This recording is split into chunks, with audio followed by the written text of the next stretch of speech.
Welcome back to Grave Hush, where we share spine-chilling horror stories to help you unwind and relax into the darkness. I'm your host, and tonight we have a tale that will send shivers down your spine while you drift into that perfect, eerie calm. Tonight you're about to hear a story that will make you question everything you thought you knew about the legendary Mothman of Point Pleasant, West Virginia. For decades, people have dismissed the Mothman as folklore, a product of mass hysteria from the 1960s. But what if I told you that the creature never really left? What if it's been waiting, watching, evolving? If you're enjoying this terrifying tale and want more bone-chilling stories to help you relax into the darkness, please hit that like button and subscribe to our channel. Your support helps us bring you more spine-tingling content. Now back to our story. What if the bridge collapse of 1967 wasn't the end of its reign of terror, but merely the beginning of something far more sinister? In September 2018, the Martinez family's camping trip to the Ohio River Valley turned into a nightmare that would shatter their understanding of reality. They encountered something that wasn't supposed to exist. Something with glowing red eyes, massive wings, and an intelligence that defied explanation. The authorities tried to cover it up. The media ignored their pleas, but the evidence they captured tells a different story. This is Carlos Martinez's story. You're about to hear about a 38-year-old construction foreman from Columbus, Ohio, who decided to take his family on what should have been a peaceful camping trip to reconnect after months of work stress. Carlos wasn't some paranormal enthusiast or thrill-seeker. He was a practical man who worked with his hands, built things that lasted, and believed in what he could see and touch. Carlos had been working 12-hour days on a major highway project all summer, barely seeing his wife Maria and their two children, 14-year-old Sophia and 10-year-old Diego. Maria, an elementary school teacher, had been handling most of the parenting duties alone. The family needed time together away from phones, work, and the distractions of city life. When Carlos's foreman gave him a long weekend off in early September, he immediately planned a camping trip. He chose Chief Cornstalk Campground near Point Pleasant, West Virginia, because it offered hiking trails, river access for fishing, and the kind of peaceful environment where his family could reconnect. Carlos had camped there once as a teenager and remembered it as a quiet, family-friendly destination. On Friday, September 7, 2018, at 2:15 p.m., the Martinez family arrived at the campground in their silver Ford Explorer, packed with camping gear, fishing equipment, and enough food for 4 days. They set up camp in Site 23, a spacious spot with picnic tables and a clear view of the Ohio River through the trees. The campground manager, an elderly man named Earl, helped them get oriented and mentioned the hiking trails that led toward the old TNT area. "Beautiful country back there," Earl said, "but I'd stick to the marked trails if I were you folks. Easy to get turned around in those woods, especially after dark." Carlos appreciated the advice but wasn't particularly concerned. He'd grown up camping and hiking, and the family had brought GPS devices and emergency supplies. What could go wrong on well-maintained trails in a state park? That first evening, the family enjoyed a perfect camping experience. They cooked hot dogs and marshmallows over the campfire while Carlos told stories about his own childhood camping trips. Sophia, despite being at an age where she usually preferred her phone to family activities, seemed genuinely engaged. Diego was in his element, collecting interesting rocks and planning their fishing expedition for the next morning. At 9:30 p.m., as they were preparing for bed, Maria noticed something unusual. "The birds stopped singing," she said quietly. Carlos listened and realized she was right.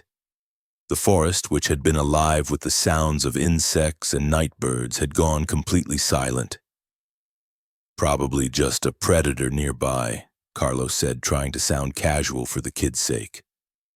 maybe a fox or coyote passing through. But the silence felt unnatural, pressing down on their campsite like a heavy blanket. Even Diego, usually full of energy and chatter, spoke in whispers as they settled into their two-person tents, Carlos and Maria in one, Sofia and Diego in another, pitched just 10 feet away. At 11:47 p.m., Sofia woke her parents by unzipping their tent and crawling inside, trembling. "Dad, there's something outside our tent," she whispered. "Something big walked around it 3 times. I could see the shadow through the fabric." Carlos grabbed his heavy-duty flashlight and stepped outside to investigate. His beam swept across the campsite, illuminating the picnic table, their SUV, and the surrounding trees. Everything appeared normal, but Carlos noticed that the silence was even more complete now. Not even the sound of wind in the leaves. "It's okay, mija," he told Sofia. "Probably just a deer curious about our camp. They're more afraid of us than we are of them." But as Carlos was about to return to the tent, his flashlight beam caught something that made his blood freeze. In the soft dirt near their fire pit were footprints unlike anything he'd ever seen. They were roughly human-shaped but enormous, at least 18 inches long, with what appeared to be 3 massive toe marks ending in claw impressions. Carlos said nothing to his family that night, but he quietly moved both children into the larger tent with him and Maria. He lay awake until dawn, listening to every sound from the forest, his hand resting on the camping hatchet he kept for splitting firewood. Saturday morning brought sunshine and what seemed like a return to normalcy. The forest sounds had returned, birds were singing, and the strange events of the night felt like a bad dream. Carlos decided not to mention the footprints to his family. No need to scare them over what might have been tracks from a large dog or even a bear passing through. The family spent a pleasant morning fishing at the river. Diego caught 3 small bass, which made him incredibly proud, and even Sofia seemed to enjoy the peaceful morning away from social media and school stress. They cooked the fish for lunch and planned an afternoon hike on one of the marked trails Earl had recommended. At 3:20 p.m., the Martinez family began hiking the Riverside Trail, a well-maintained path that followed the Ohio River for 2 miles before looping back through the forest. Carlos carried a backpack with water, snacks, and emergency supplies. Maria brought her camera to capture family memories. The children were excited to explore and spot wildlife. The trail was beautiful, winding through old-growth forest with massive oak and sycamore trees. Diego found interesting rocks and feathers to add to his collection. Sofia actually put away her phone and seemed genuinely interested in the nature around them. For the first time in months, Carlos felt like they were functioning as a real family again. But as they reached the farthest point of the trail loop about 4:45 p.m., the atmosphere began to change. The temperature seemed to drop noticeably and a mist began rising from the river. More disturbing, the forest sounds began to fade again, just like the night before.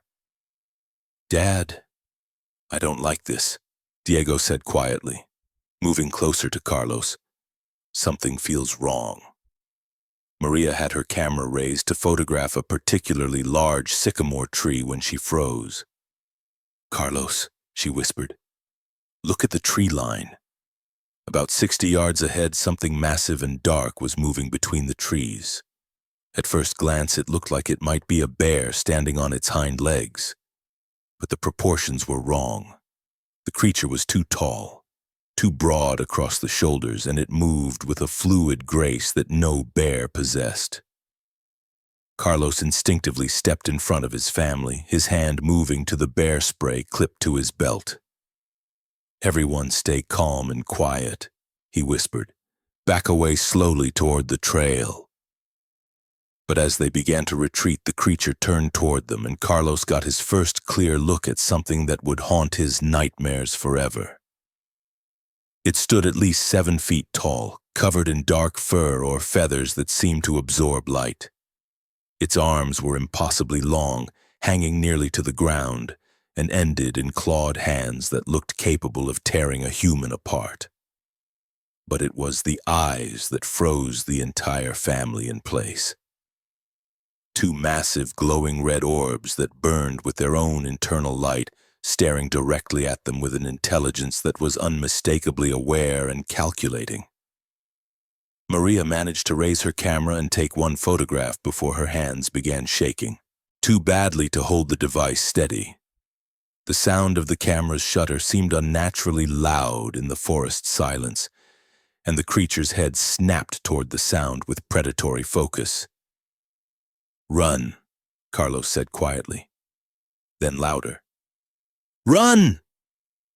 The family turned and sprinted back along the trail, Carlos bringing up the rear to stay between the creature and his children. Behind them, they heard a sound that Carlos would later describe as like a freight train mixed with a woman screaming, a deep, otherworldly cry that seemed to shake the very trees. But more terrifying was the sound that followed, massive wings beating the air with a rhythm that suggested something far larger than any known bird. The creature was airborne, and it was following them. Sofia and Diego ran faster than Carlos had ever seen them move, their young legs carrying them along the trail while Carlos and Maria struggled to keep pace. Above them, something huge was moving through the treetops, occasionally visible as a dark shadow blotting out sections of sky. They reached their campsite in record time, gasping and terrified. Carlos immediately began throwing their gear into the SUV while Maria helped the children pack their personal belongings. They would leave immediately, drive straight home, and try to forget this had ever happened. But as they loaded the last of their camping equipment, Diego pointed toward the tree line and said in a small, frightened voice, "Dad, it followed us." The Mothman stood at the edge of their campsite, perfectly still, watching them pack. In the late afternoon light, Carlos could see details that his panicked glimpse on the trail had missed. The creature's face was vaguely humanoid but wrong in every proportion. Too large, too angular, with what appeared to be a beak-like protrusion where a nose should be. Most disturbing was the creature's behavior. It wasn't acting like a wild animal threatened by human presence. Instead, it seemed curious, studying their family with the focused attention of a scientist observing interesting specimens. Maria managed to take 3 more photographs before her camera battery died. The moment the camera shut off, the Mothman's demeanor changed. It spread its massive wings, Carlos estimated a wingspan of at least 14 feet, and released another of those terrible cries. "Get in the car!" Carlos shouted, pushing his family toward the SUV. "Now!" As they drove away from the campsite, Carlos caught sight of the creature in his rearview mirror. The Mothman had moved into the center of their abandoned campsite and was examining the remains of their campfire with what appeared to be deliberate interest, using its clawed hands to sift through the cold ashes. The Martinez family drove straight home to Columbus, a 4-hour journey completed in tense silence. None of them spoke about what they had seen until they were safely inside their own house with the doors locked and the lights on. When Maria developed her photographs the next day, she discovered that only 2 images had captured anything useful. The others showed only darkness or strange light distortions. But those 2 photographs clearly showed a creature that matched historical descriptions of the Mothman, with disturbing new details that suggested the creature had evolved or adapted since the 1960s sightings.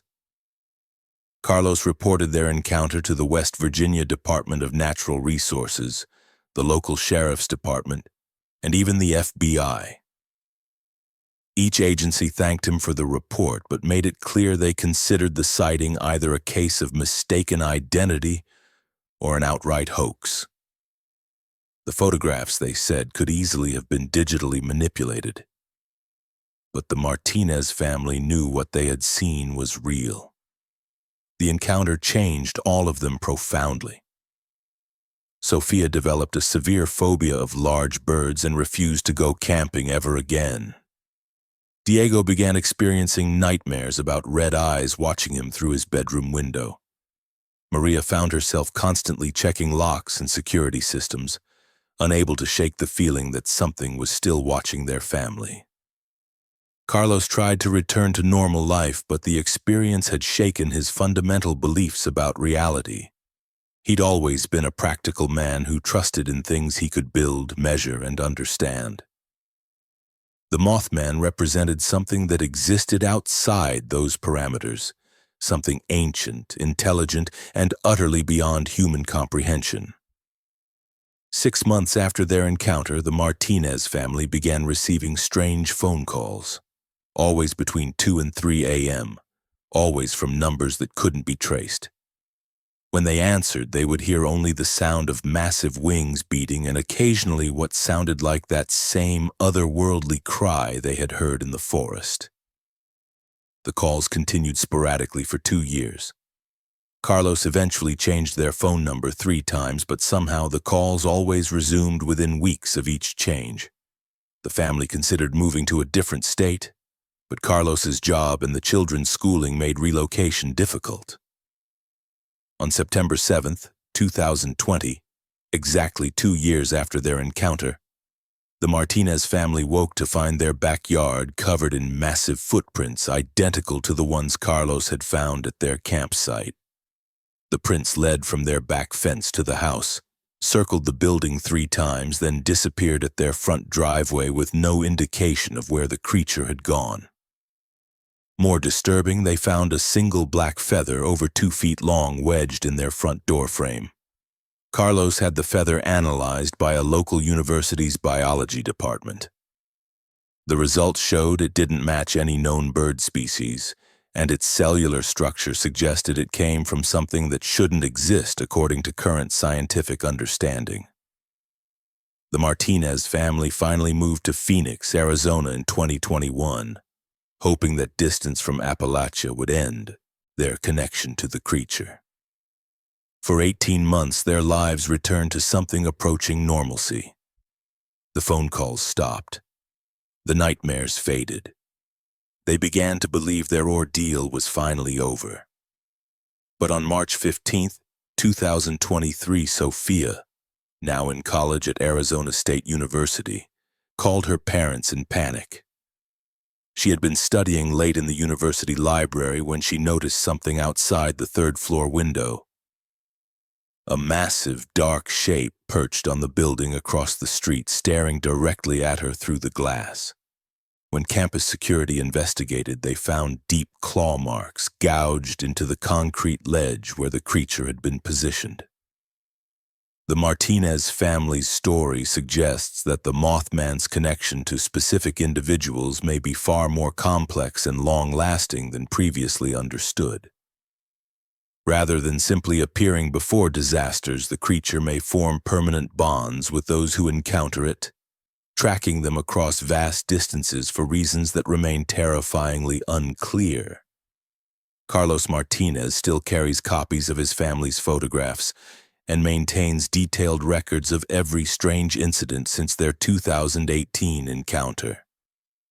He has connected with other Mothman witnesses through online forums and discovered a disturbing pattern. Families who encounter the creature often report ongoing contact that can last for years or even decades. The last communication from Carlos was an email sent to a cryptozoology researcher on September 6th, 2023. It's been 5 years, but I don't think this ever ends. The creature didn't just see us that day, it chose us. And I'm starting to think it's not done with our family yet. The Martinez family's current situation remains unknown, but their story serves as a chilling reminder that some encounters with the unknown leave permanent marks that time and distance cannot erase. Story 1 ends here. Now, let's begin Story 2. What if I told you there's a hiking trail in the Blue Ridge Mountains that doesn't exist on any official map, yet dozens of people have walked it and never returned? What if this trail appears only to certain hikers, leading them deeper into wilderness that shouldn't be there, through forests that seem to shift and change when no one's looking? In October 2015, the Henderson family thought they were taking a simple day hike on a well-marked Virginia trail.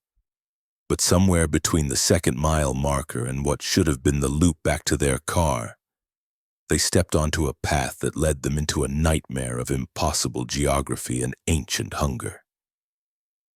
The trail that took them seemed normal at first, just another scenic route through autumn mountains.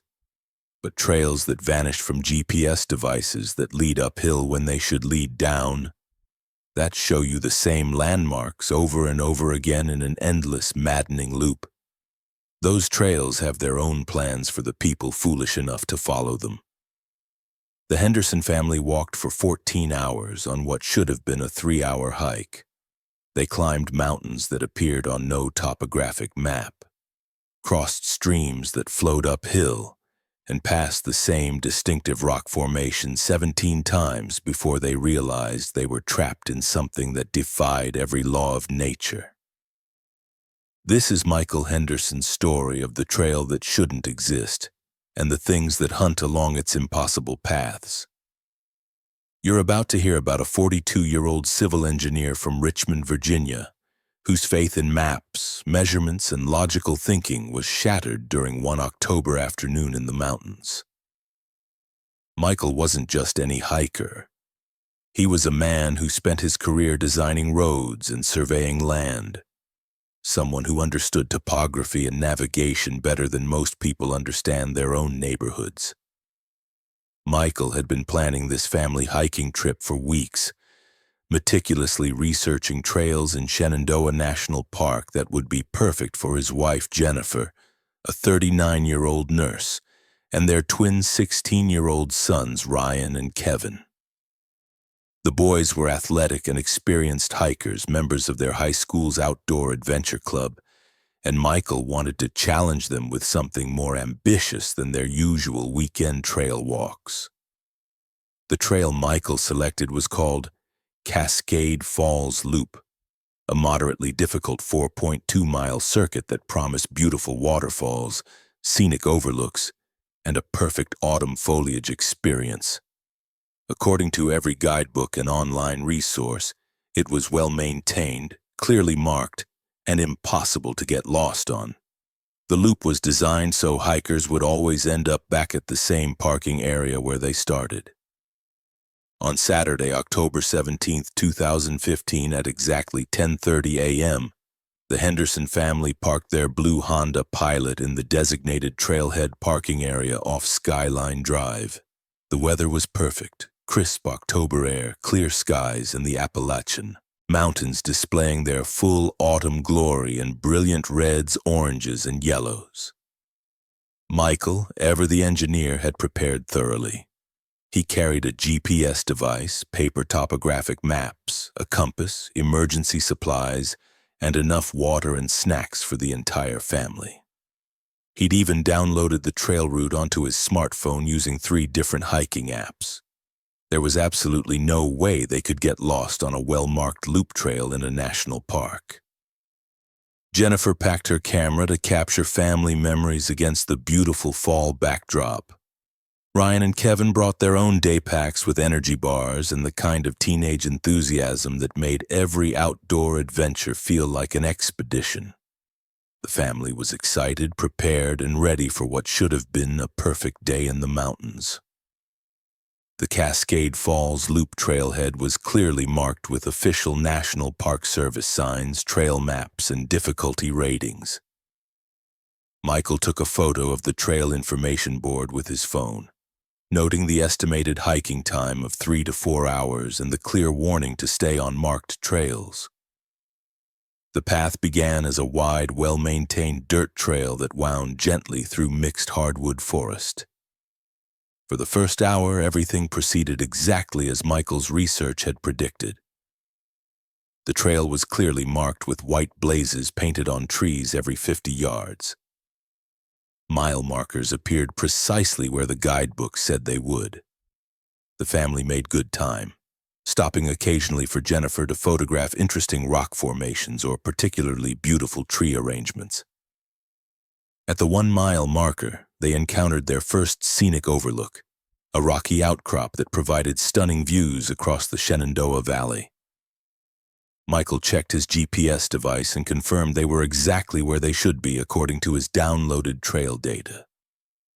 The boys explored the overlook area while Jennifer captured family photos with the mountain vista as backdrop.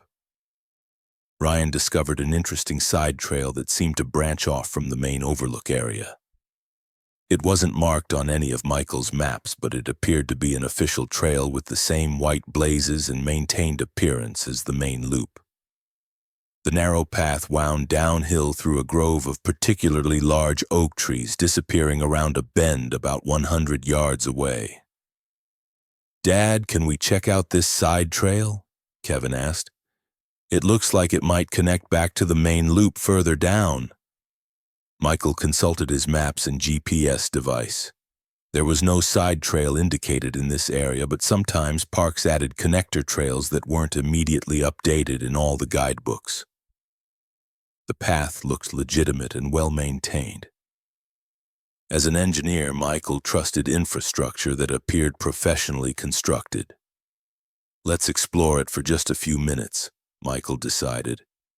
"If it doesn't connect back to the main trail quickly, we'll turn around and stick to our planned route." At 12:15 p.m., the Henderson family left the marked overlook and began following the mysterious side trail. This decision would trap them in a nightmare that challenged everything Michael thought he knew about geography, physics, and the nature of reality itself. The side trail was beautiful and seemed perfectly legitimate. The white blazes continued at regular intervals, and the path showed signs of regular maintenance and foot traffic. If anything, it seemed better constructed than many official park trails Michael had hiked before. The trail wound downhill through increasingly impressive forest with trees that seemed older and larger than those along the main loop. After about 20 minutes of hiking, Michael expected to see signs indicating their connection back to the main Cascade Falls loop. Instead, the trail continued deeper into forest that didn't match his topographic maps. According to his GPS device, they should have been approaching the loop's midpoint waterfall area. But the terrain around them showed no signs of water features. "This is taking longer than expected," Jennifer observed, checking her watch. "Shouldn't we have connected back to the main trail by now?"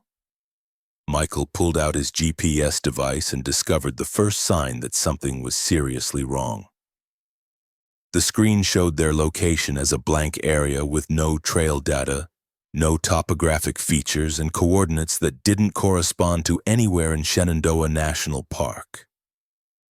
His smartphone hiking apps displayed similar confusion. Their location appeared to be in an unmapped wilderness area that shouldn't exist. "That's odd," Michael said, trying to keep concern out of his voice.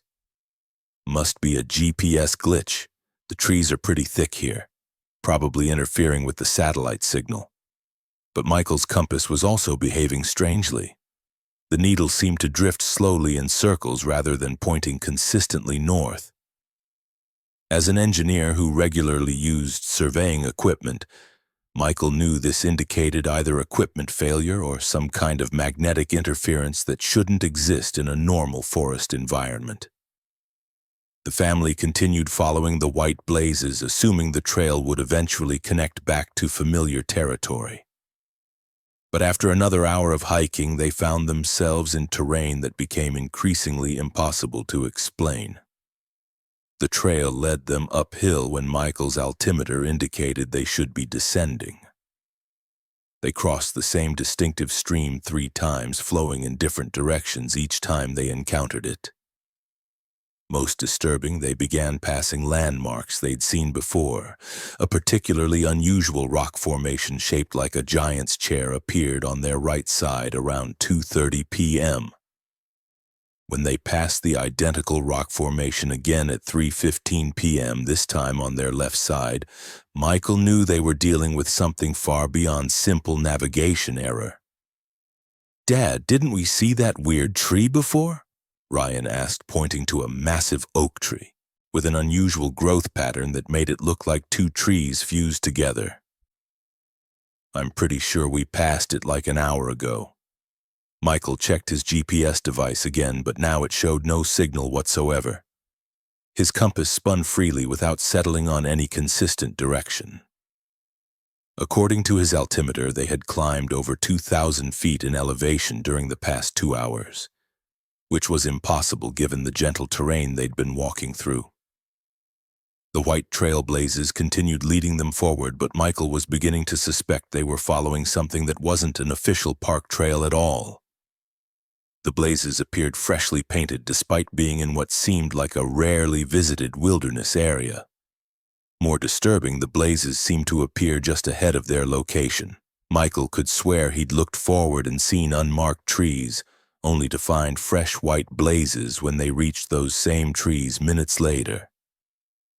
At 4 p.m., as afternoon shadows grew longer, the Henderson family made a decision that probably saved their lives.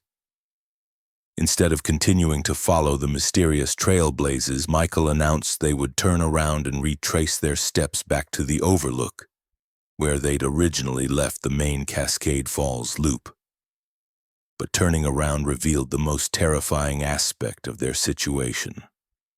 The trail behind them, the path they had just walked for nearly 4 hours, had completely disappeared. Where there should have been a clear, well-maintained trail leading back the way they came, there was only dense, impenetrable forest with no signs that anyone had ever passed through.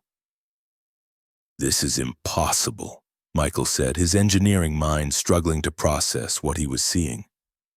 "We just walked this trail. There's no way it could just disappear." Jennifer and the boys stood in stunned silence, looking at the wall of thick undergrowth and fallen trees that blocked any retreat along their previous path. The trail they'd been following for hours had somehow erased itself behind them, leaving only the continuing path forward marked with those mysterious white blazes. Michael tried his cell phone, hoping to call for help, but discovered they had no signal despite being in an area that should have had decent coverage according to his carrier's maps. The boy's phone showed the same problem: no signal, no GPS data, and system clocks that displayed impossible times and dates. As the sun began setting earlier than it should have according to Michael's calculations, the family realized they had no choice but to continue following the trail forward. The alternative was to try bushwhacking through increasingly dense forest in the dark, without any navigation equipment that functioned properly. The trail led them through forests that became stranger and more unsettling with each mile. Trees grew in patterns that seemed deliberately arranged rather than naturally random. Streams appeared and disappeared without following logical topographic patterns. Most disturbing, they began encountering structures that shouldn't exist in a national park wilderness area. Stone cairns appeared at regular intervals, but not the simple rock piles hikers sometimes build to mark trails. These were elaborate constructions, carefully balanced towers of stones that seemed far older than any human presence in the area. Some of the cairns incorporated bones, not recent animal remains, but ancient yellowed bones that had been woven into the stone structures like decorative elements. Around 6:30 p.m., as twilight deepened into genuine darkness, the family discovered something that made Michael's blood run cold. Carved into a large boulder beside the trail were dozens of names, dates, and desperate messages. "Help us. The trail won't let us leave," was scratched deep into the rock. Below it, Martinez family, October 2012, trail keeps changing. And if you find this, the blazes lie. Don't follow them. More names and dates covered the boulder's surface, spanning decades.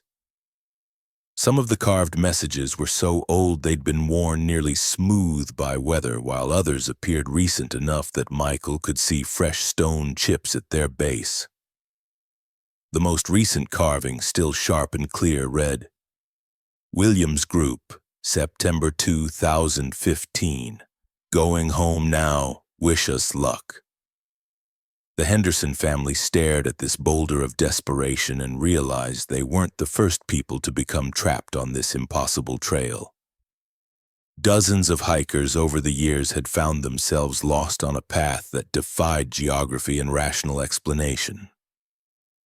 Some had managed to escape and carve hopeful messages about going home. Others had left increasingly panicked pleas for help that suggested they never found their way out. As complete darkness fell, the white trail blazes began to glow with a faint phosphorescent light that made them clearly visible despite the lack of moonlight. The blazes pulsed gently, like a slow heartbeat, leading the family forward through forests that no longer looked entirely natural. The trees seemed to move when observed through peripheral vision, rearranging themselves into new configurations when no one was looking directly at them. The trail itself shifted subtly. Curves that bent left would somehow become right-hand turns, and distances that should have taken 10 minutes to walk stretched into hour-long journeys that covered impossible amounts of terrain. Michael's engineering training told him that what they were experiencing violated fundamental laws of physics and geography. But his paternal instincts told him that keeping his family together and moving forward was more important than understanding the impossible mechanics of their situation. At 9:47 p.m., after 11 hours of walking on what should have been a 3-hour trail, the Henderson family saw lights ahead through the trees. Not the artificial glow of the trail blazes, but warm electric lights that suggested civilization and safety.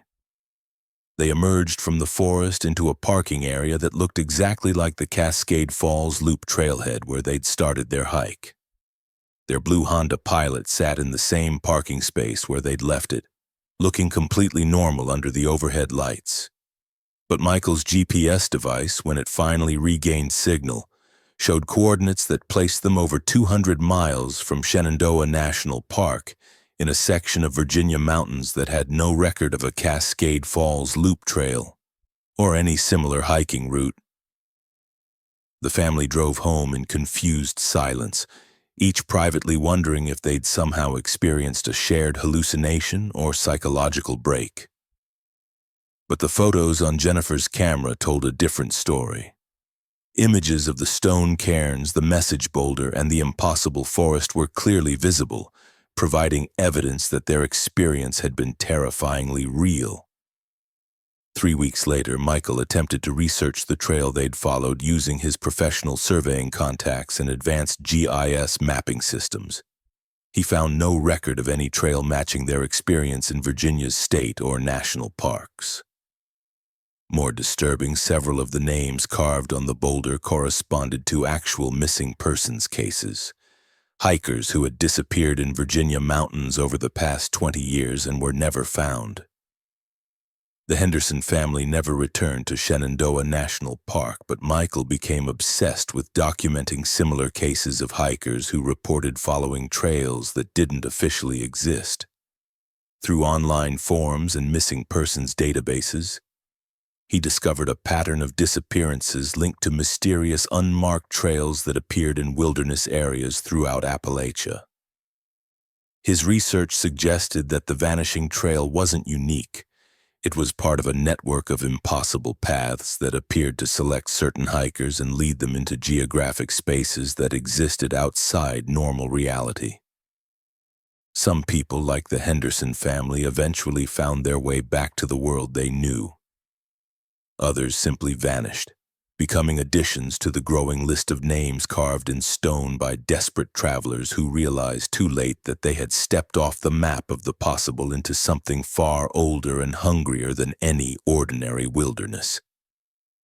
Michael's final research notes, found after his own disappearance during a solo hiking trip in 2019, contained a chilling warning. The trails are alive. They choose who follows them, and they're getting hungrier. Story 2 ends here. Now, we drift into Story 3. Deep in the remote hollows of the Appalachian Mountains, there are families who have lived off the land for generations, surviving harsh winters and isolation through methods that the outside world would never understand.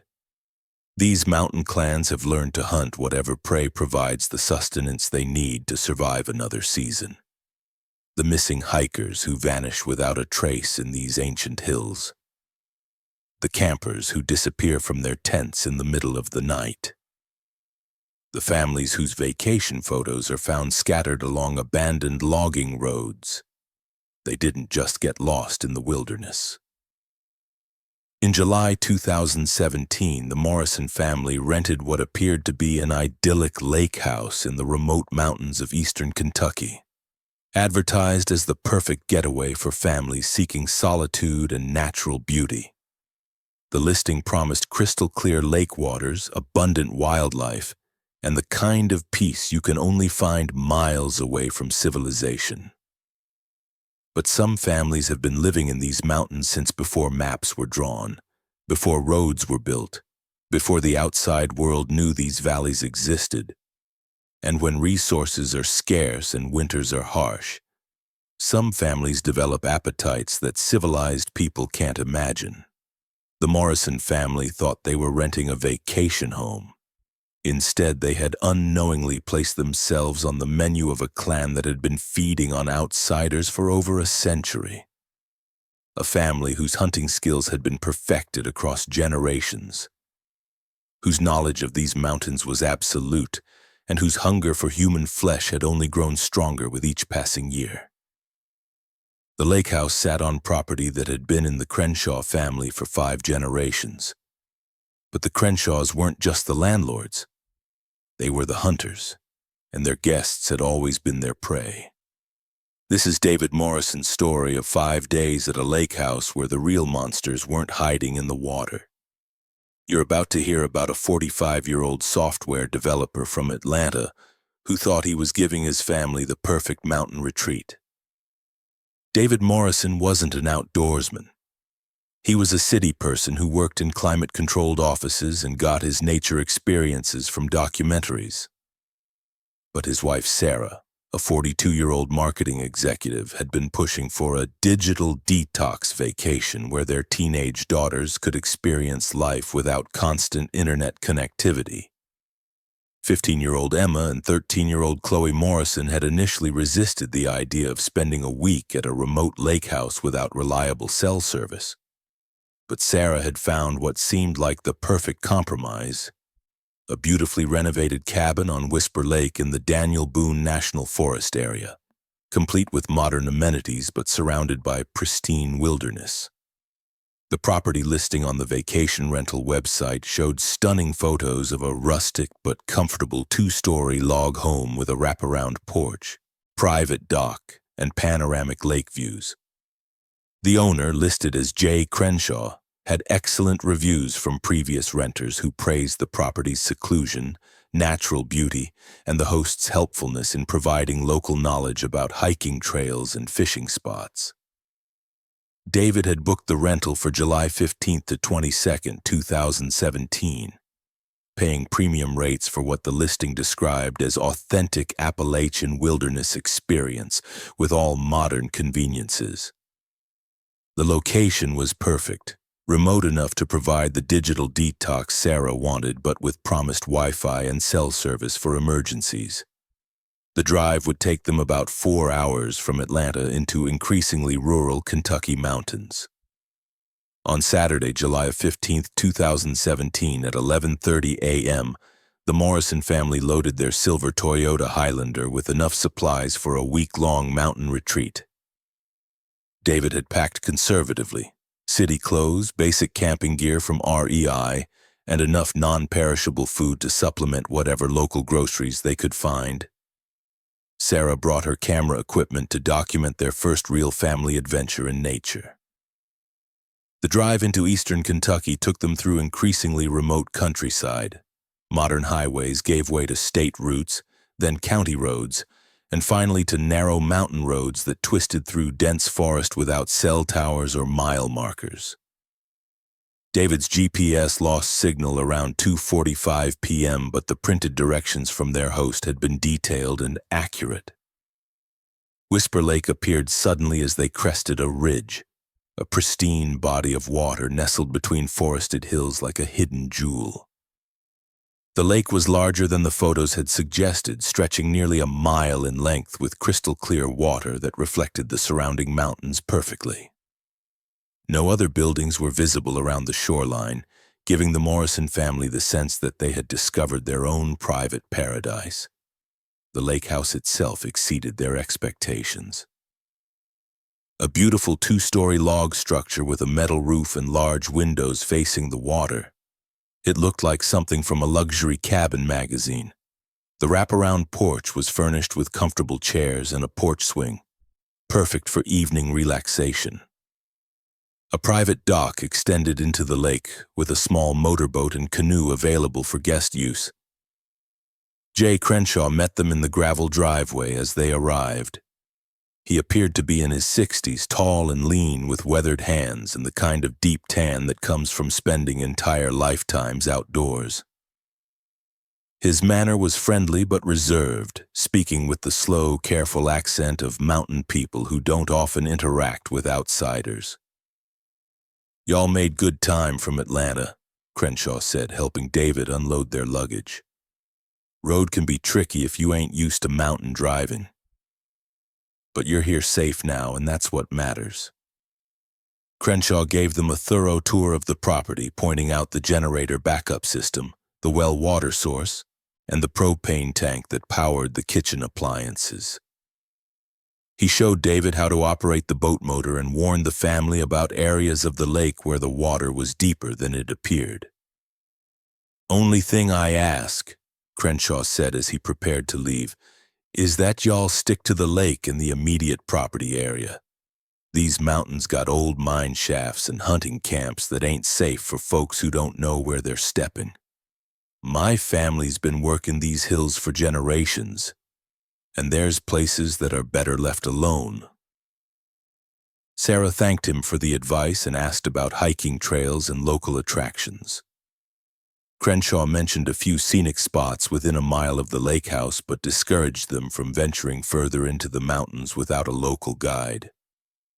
"Cell phone service is spotty up here," he added, "but there's a landline in the house that connects to the outside world if you need anything. My family's got property all through these hills, so if you run into any of my kinfolk, just tell them you're staying at the lake house. They'll look after you." After Crenshaw left, the Morrison family spent their first afternoon exploring the immediate property and enjoying the lake. David successfully started the motorboat and took the family for a tour of the shoreline, which revealed just how isolated their location was. The lake was surrounded by unbroken forest that stretched to the horizon in every direction, with no signs of human habitation except their rental house. Emma and Chloe, despite their initial reluctance about the digital detox, seemed genuinely excited about the canoe and the swimming opportunities. The water was remarkably clear and warm, perfect for the kind of lake activities the family had hoped to enjoy.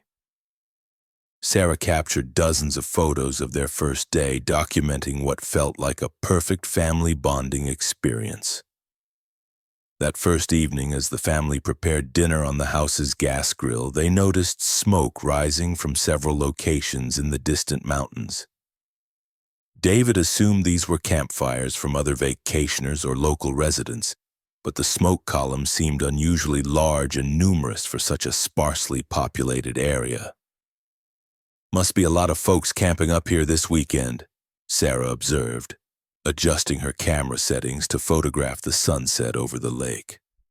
"Good thing we found such a secluded spot." The family slept well that first night, lulled by the gentle sounds of water lapping against the dock and the peaceful mountain silence. City dwellers, they were unused to the profound quiet of wilderness areas where the absence of traffic, air conditioning, and electronic hums created a sense of peace they hadn't experienced before. Sunday morning brought perfect weather and the family's first full day of lake activities. David proved surprisingly adept at fishing from the dock, catching several bass that Sarah cooked for lunch. Emma and Chloe spent hours in the canoe, exploring the lake's coves and inlets while staying within sight of the house, as their parents had requested. Around 2:30 p.m., while the girls were swimming near the dock and Sarah was reading on the porch, David decided to explore the area around the house more thoroughly. The property included several acres of forested land extending back from the lake shore, with what appeared to be old logging roads or hunting trails disappearing into the woods. David followed one of these trails for about half a mile, enjoying the exercise and the opportunity to see more of the mountain forest. The trail was well maintained despite appearing unused, winding through stands of oak and pine trees that blocked most of the afternoon sunlight. He was turning back toward the house when he noticed something unusual about 50 yards off the main trail. What appeared to be a small structure was partially hidden among the trees. Not a house or barn, but something that looked like it might be a shed or storage building. David's suburban curiosity got the better of him, and he decided to investigate what was probably just an old hunting cabin or equipment storage for the property. As he approached the structure, David realized it was much older and more primitive than he'd expected. Built from rough-hewn logs and roofed with rusted metal sheets, it looked like it might have been constructed decades ago and maintained only enough to remain functional. The building had no windows, just a heavy wooden door secured with a modern padlock. David was about to return to the main trail when he noticed the smell. A sweet, cloying odor that reminded him of meat that had been left out too long in hot weather. The smell seemed to be coming from the direction of the locked building, carried by the slight breeze that moved through the forest. Most people would have investigated further, but David's city-bred instincts told him that strange smells near isolated buildings in the mountains probably indicated something he didn't want to encounter. He returned to the lake house without mentioning his discovery to Sarah or the girls, not wanting to worry them about what was probably just a local hunter's meat storage facility. Sunday evening passed pleasantly, with the family enjoying a campfire on the beach and roasting marshmallows as the sun set over the lake. The smoke columns David had noticed the previous evening were still visible in the distance, and there seemed to be more of them. Sarah commented that the local camping community must be quite active, though they still hadn't seen any other people on the lake itself. Monday brought the first signs that their peaceful retreat might not be as isolated as they'd believed. David woke early to fish from the dock and noticed a small boat anchored in a cove about half a mile down the shoreline. The boat hadn't been there the previous evening, and it was positioned in a location that provided a clear view of the Morrison family's activities around the lake house. When David pointed out the boat to Sarah over breakfast, she suggested it was probably just another early-rising fisherman, but something about the boat's position and the fact that David never saw anyone actually fishing from it made him uncomfortable. The boat remained in the same location all day, occasionally moving to different vantage points but always maintaining a view of their property. Emma mentioned during lunch that she'd seen people watching them from the tree line while she and Chloe had been canoeing near the far shore. "Just for a few seconds," she said. "Like someone stepped out from behind a tree, looked at us, then went back into the woods." Chloe confirmed her sister's observation. "It was kind of creepy, like they were checking us out but didn't want us to see them clearly." David tried to dismiss his family's concerns as natural paranoia that comes with being city people in an unfamiliar wilderness environment. But his own discovery of the locked building and the persistent presence of the watching boat were making him increasingly uneasy about their situation. Monday evening, Sarah was organizing her photos on her laptop when she noticed something disturbing in the images she'd captured over the past 3 days. Several shots of the surrounding forest showed partially concealed figures among the trees, people who had been watching the family without their knowledge while Sarah documented their vacation activities. "David, look at this," Sarah called him over to her laptop screen. "I didn't notice when I was taking these pictures, but there are people in the background of almost every outdoor shot." The figures were difficult to make out clearly, hidden among shadows and vegetation, but they were definitely human. Most disturbing, the people appeared to be wearing clothing that looked handmade and primitive, more like historical recreations than modern outdoor gear. And in every photo where figures were visible, they seemed to be focused intently on the Morrison family's activities. David examined the photos carefully, his software developer's analytical mind trying to find rational explanations. But there was no denying that the family had been under surveillance since their arrival, watched by people who were skilled at remaining hidden but occasionally visible to telephoto camera lenses. "Maybe they're park rangers or property security," David suggested, though he didn't really believe it himself. "Or local residents who are curious about new people in the area." But Sarah's photos showed at least 8 different individuals over the 3-day period, all wearing similar primitive clothing, and all maintaining careful surveillance of the lake house property. These weren't casual observers or coincidental encounters. The Morrison family was being deliberately watched by an organized group of people who had reasons for remaining hidden. Tuesday morning brought the first direct contact with their watchers. David was alone on the dock trying to catch fish for breakfast when a small boat approached from the direction of the persistent surveillance vessel. The boat was handmade, constructed from rough planks and powered by an ancient outboard motor that coughed and sputtered as it approached. The boat contained 2 men who appeared to be in their 30s or 40s, dressed in clothing that looked like it had been made from animal skins and rough cloth. Both men were thin to the point of appearing malnourished, with long hair and beards that suggested they rarely encountered barbershops or modern grooming facilities. "Morning," the older man called out as their boat reached the dock. "You folks the ones renting Jay Crenshaw's place?" David nodded, noting that both men carried what appeared to be handmade knives on their belts and had the kind of intense, predatory focus in their eyes that made him deeply uncomfortable. "We're part of the Crenshaw family," the younger man explained. "Live up in the mountains year-round.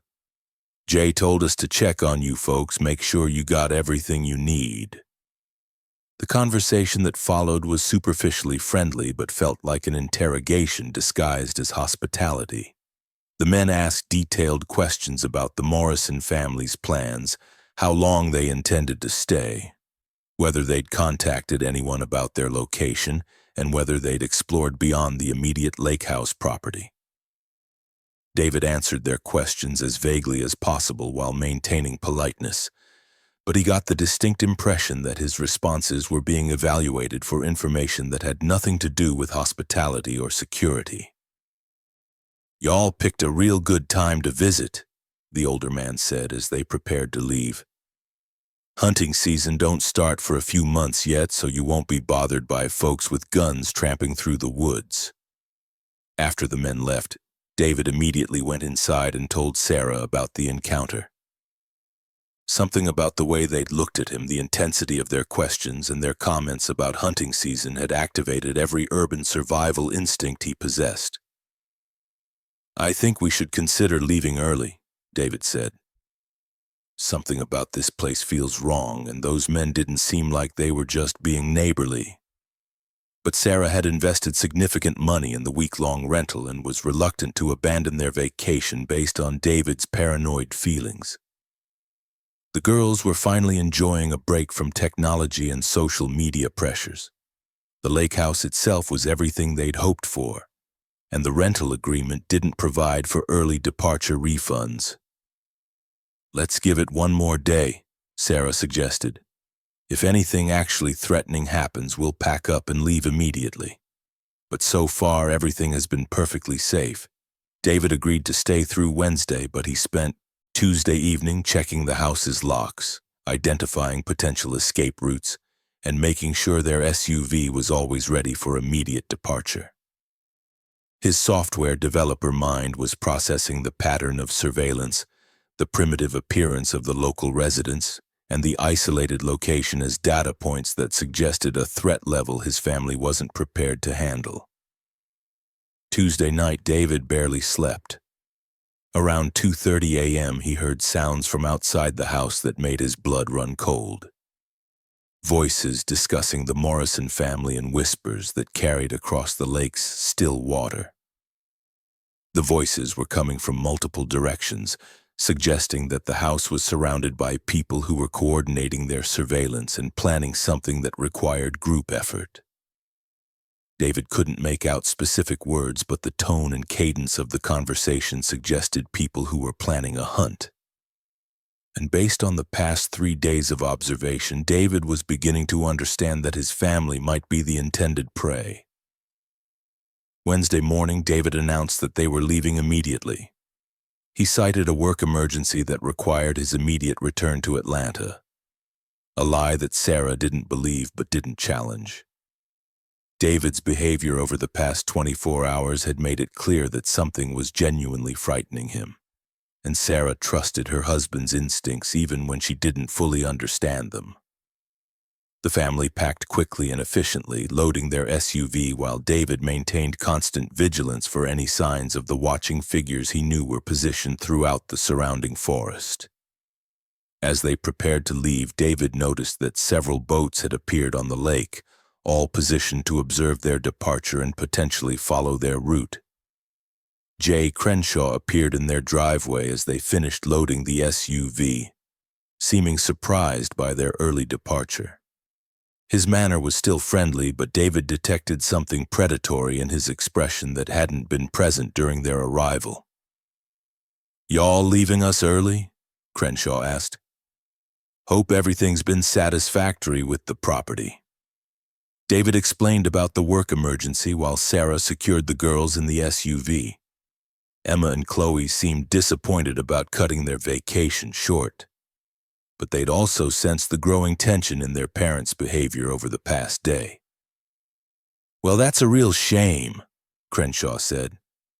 "My family was looking forward to having y'all for dinner tonight. We don't get many visitors up here, and we like to show proper mountain hospitality to folks from the city." The way Crenshaw emphasized having y'all for dinner made David's skin crawl. Combined with everything else he'd observed over the past 4 days, the comment felt less like an invitation and more like a threat. "Maybe next time," David replied, getting into the driver's seat and starting the engine. "Thanks for everything." As the Morrison family drove, away from Whisper Lake, David watched his rearview mirror and saw several figures emerge from the forest to stand in their driveway. Jay Crenshaw was speaking to what appeared to be a dozen or more people who had been hidden in the woods around the property. Even from a distance, David could see that the group looked disappointed, like hunters whose prey had escaped at the last possible moment. The drive back to Atlanta felt like a narrow escape from something David couldn't fully articulate. His family asked questions about his sudden decision to leave, but David struggled to explain his growing certainty that they had been in mortal danger without sounding paranoid or irrational. 3 weeks after their return, David received a phone call from the Kentucky State Police. Jay Crenshaw and several members of his extended family had been arrested following the discovery of human remains on their mountain property. The investigation had revealed evidence suggesting that the Crenshaw clan had been killing and eating visitors to their rental property for several years. The detective who called David explained that the Morrison family's early departure had likely saved their lives. Other rental guests who had stayed the full week at Whisper Lake had never made it home.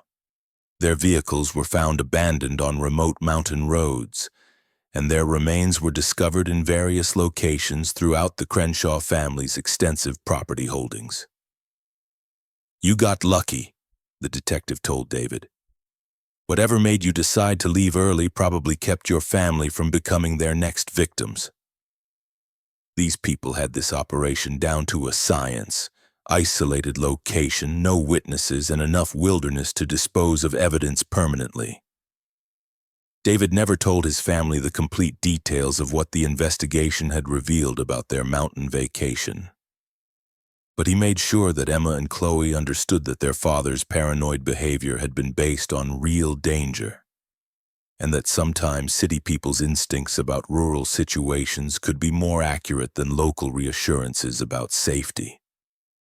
The Morrison family never returned to the mountains for vacation, but David became obsessed with researching similar cases of vacation rental properties used to lure unsuspecting victims to remote locations. His investigation revealed a disturbing pattern of missing tourists in Appalachian regions where local families had survived for generations through methods that civilized society preferred not to acknowledge.